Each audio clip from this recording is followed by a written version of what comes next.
अंतरिक्ष एक ऐसी जगह है जहां आए दिन हजारों ही घटनाएं होती हैं। सितारों के फटने से लेकर ग्रहों के एक दूसरे से टकराने तक यहां हर दिन कुछ न कुछ होता ही रहता है।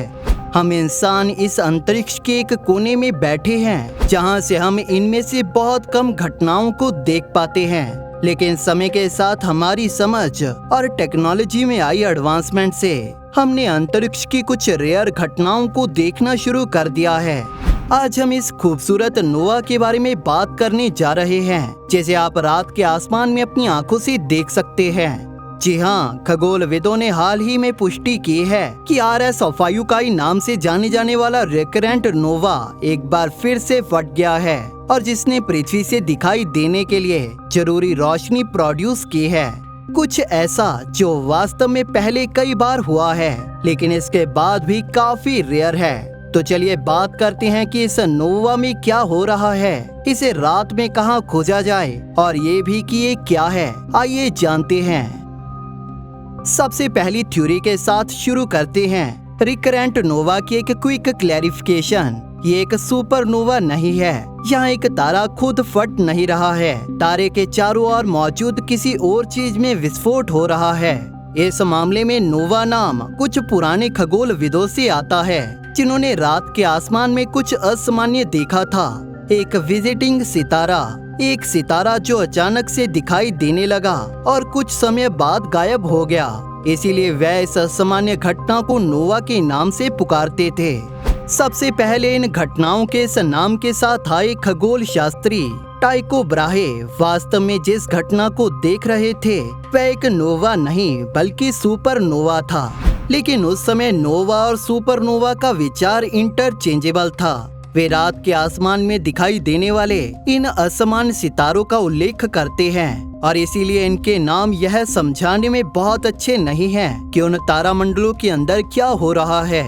सुपरनोवा का आमतौर पर मतलब होता है कि एक तारे का विस्फोट हुआ है और जिससे कि किसी न्यूट्रॉन स्टार या ब्लैक होल का निर्माण हुआ है या वो सितारा पूरी तरह से गायब हो गया है।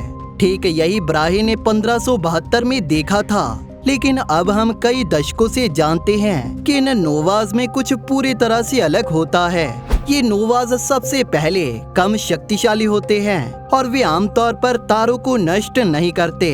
वास्तव में हम किसी ऐसे नोवा के बारे में अभी नहीं जानते जो तारे को नष्ट कर देता है। ये नोवा बहुत ही चमकदार होते हैं और हमें बहुत आसानी से दिखाई देते हैं। अब हम जानते हैं कि वे आमतौर पर कैसे काम करते हैं। यह नोवा एक स्टेलर सिस्टम से बनते हैं, जिसमें एक बड़ा सितारा होता है जिसे डोनर सितारा कहते हैं और एक व्हाइट ड्वार्फ होता है।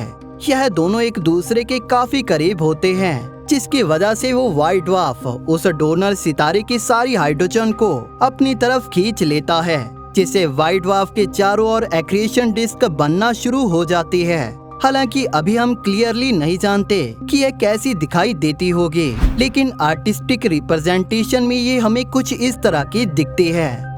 अब ये प्रोसेस कभी कभी कई 100, 1000 और लाखों वर्षों तक ऐसे ही चलती रहती है और जिसकी वजह से इस समय में वह व्हाइट ड्वार्फ अपने चारों ओर बहुत अधिक मास जमा करना शुरू कर देता है। जैसे जैसे व्हाइट ड्वार्फ का मास और ज्यादा होता जाता है तो अंत में वहाँ एक टाइप 1 सुपरनोवा का विस्फोट हो जाता है। लेकिन उस सुपरनोवा होने से पहले कई छोटे छोटे एक्सप्लोजन्स किसी अन्य कारण से होने लगते हैं। ये सब एक्रीशन डिस्क में ही होता है, जब एक्रीशन डिस्क अपने अंदर काफी ज्यादा मास इकट्ठा कर लेती है और जो काफी डेंस मटेरियल का निर्माण करता है, जिससे कि एक पॉइंट पर इस डिस्क के अंदर का दबाव और तापमान इतना अधिक हो जाता है कि यहाँ पर एक न्यूक्लियर रिएक्शन शुरू हो जाती है, क्योंकि वहाँ इकट्ठा हुआ ज्यादातर मटेरियल हाइड्रोजन ही रहता है, जिसकी वजह से ये एक तरह का हाइड्रोजन बॉम्ब बन जाता है।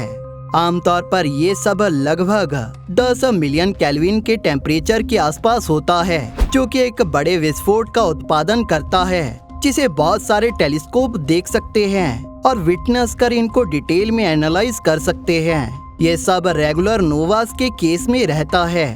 लेकिन आज हम एक ऐसी चीज के बारे में बात कर रहे हैं जिसे रिकरेंट नोवा कहते हैं। एक नोवा जो बार बार उन विस्फोटों को दोहराता है। एक्रिएशन डिस्क में हर बार इनफ मास के जमा होने पर ये रीस्टार्ट हो जाता है।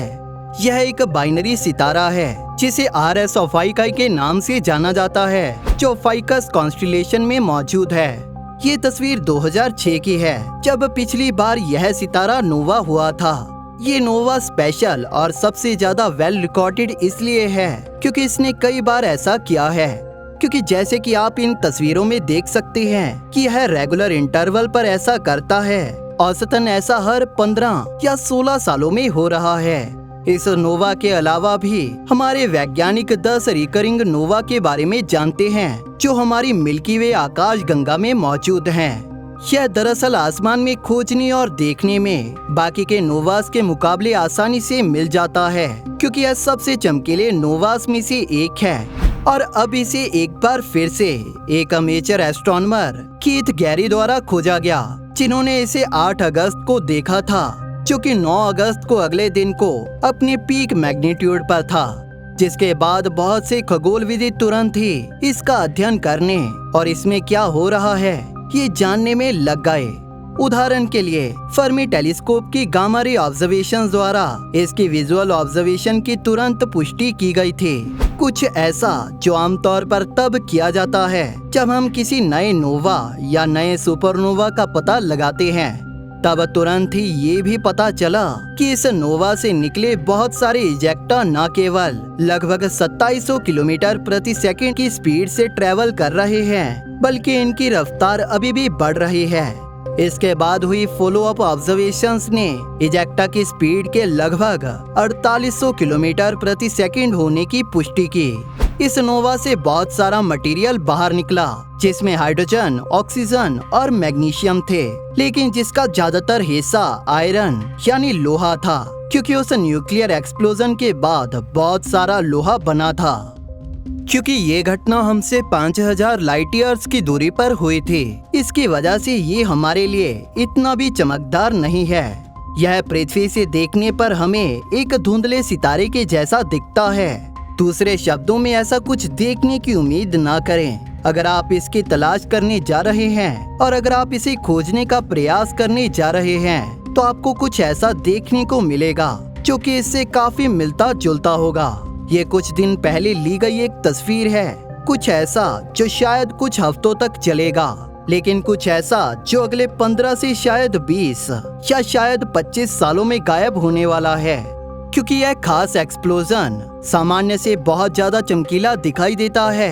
असल में यह 7 मैग्नीट्यूड ब्राइटर है। यह रिकरेंट नोवा इस समय सबसे दुर्लभ घटनाओं में से एक है जिसे आप रात के आसमान में देख सकते हैं। याद रखें कि हमारी पूरी आकाशगंगा में केवल 10 रिकरेंट नोवा को ही खोजा गया है और केवल कुछ ही हमारी आकाशगंगा के बाहर खोजे गए हैं। इसीलिए पर्सनली मैं इसके बारे में जानकर काफी ज्यादा एक्साइटेड हुआ कि मैं खुद इसे देख पाऊंगा। अब आप इसे कैसे देख पाएंगे, ये बहुत आसान है।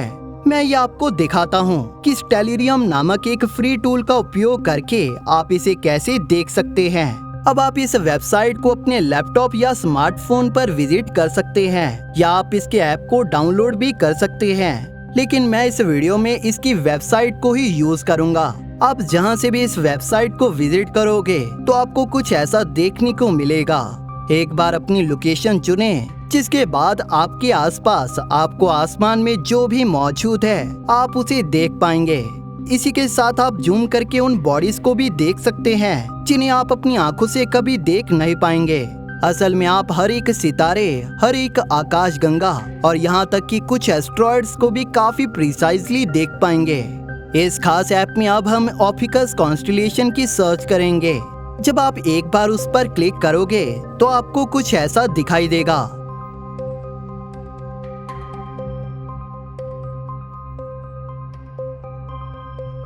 यहाँ यदि आप इस तारे का नाम टाइप करोगे तो आप देख पाएंगे कि सितारा कहाँ पर है, और इसमें जूम करके आप यह भी देखेंगे कि यदि आप इसे लार्ज टेलीस्कोप से देखते तो ये कैसा दिखता। और यहाँ अगर हम और भी जूम करते हैं तो हमें ये भी देखने को मिलेगा कि ये बाइनरी सिस्टम कैसा दिखता है। यहाँ व्हाइट ड्वार्फ और बड़ा सितारा हर 450 दिन में एक दूसरे की परिक्रमा करते हैं। इस तरह से आप अपने फोन या किसी अन्य डिवाइस का इस्तेमाल करके इसे ढूंढ सकते हैं। हालांकि इसे पृथ्वी से देखने के लिए आपको किसी ऐसी जगह पर जाना होगा जहां सैटेलाइट्स काफी ज्यादा कम हो। दोस्तों, आपका इसके बारे में क्या कहना है, हमें नीचे कमेंट सेक्शन में जरूर बताइए। अगर आपको ये वीडियो पसंद आई तो इसे लाइक और शेयर जरूर करें और इसी तरह की वीडियोस देखने के लिए हमारे चैनल स्पेस डोज को सब्सक्राइब जरूर कर लें और बेल नोटिफिकेशन को ऑन करना ना भूलें ताकि नई वीडियोस की नोटिफिकेशन आपको अपलोड होते ही मिल जाए। Thank you for watching. दोस्तों, इस वीडियो को अंत तक देखने के लिए आप सभी का धन्यवाद।